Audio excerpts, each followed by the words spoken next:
In this video, I'm going to teach you how to identify your ideal prospect so you can sell a hell of a lot easier. You see, if you're like the typical insurance advisor right now, you do not know who your ideal prospect is. In fact, you are probably trying to sell to anyone and everyone, and you're spraying and praying a marketing and prospecting message, hoping it falls on the right person. The problem is when you try to speak to everybody, you don't speak to anybody. So in this video, I'm going to walk you through how you can identify your ideal prospect. There are two ways. One way you and I have been taught, another way you have not been taught, and it's this way that is going to change everything for you.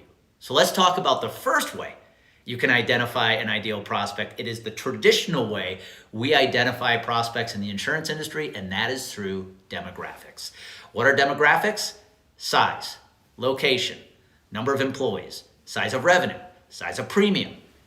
This is how you and I have been taught to identify an ideal prospect. In fact, if you're building a list of prospects for your game plan next year, there's a good chance you're doing it through demographics. But here's the problem.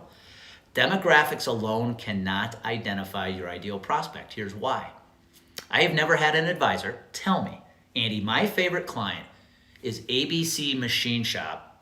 Now, everybody there are a bunch of jerks. They treat me like crap. They don't listen to anything I have to say. But because they're a machine shop, they're my favorite client.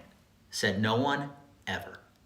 You see, demographics alone cannot identify your ideal prospect. You know what does? Psychographics. Now, psychographics is something you and I have never been taught. Something I used 7 to 8 years ago to identify my ideal prospects. I didn't know it was called psychographics at the time, but it changed my career. Here's what is psychographics. What do your prospects believe? How do they make decisions? How do they treat you? What do they stand for? You see, if you go look at your favorite clients today and you lay out the characteristics that make them your favorite, it is going to be tied around the psychographics. How they respect you. They take action on the strategies you share. They challenge you when they don't agree with you.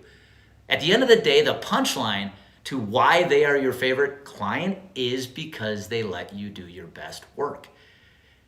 And they let you do your best work when your psychographics are aligned with them. Now, here's the key. To do this well, it's going to require you to stand for something. It's going to require you to believe in something. I guarantee there's something you believe in about the product you sell. There's something you stand for. But my question to you is, are you willing to stand for it? You see, when you try to be all things to all people, you don't stand for anything. You're afraid to believe in something because you don't want to offend somebody. But that's exactly why you're not writing business, is because you're vanilla, you're boring, and nobody's listening to you. However, when you're willing to take the risk to go out and believe in something, stand for something, you're going to identify and align with those prospects who believe it too. This changed my career in the health insurance industry. When I had my certain beliefs about health insurance and the healthcare systems, and I took a stand for those, and I stepped into those, and I told my prospects what I believe, I realized my best prospects and clients were the ones who believed it too. Now, it turned some prospects away, but that was perfect because they weren't going to do business with me anyways.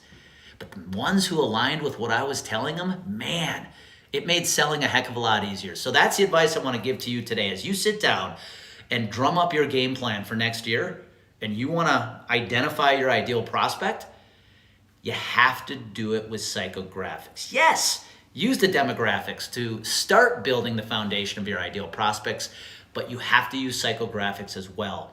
What do you want your ideal prospects to believe? What do you want them to stand for?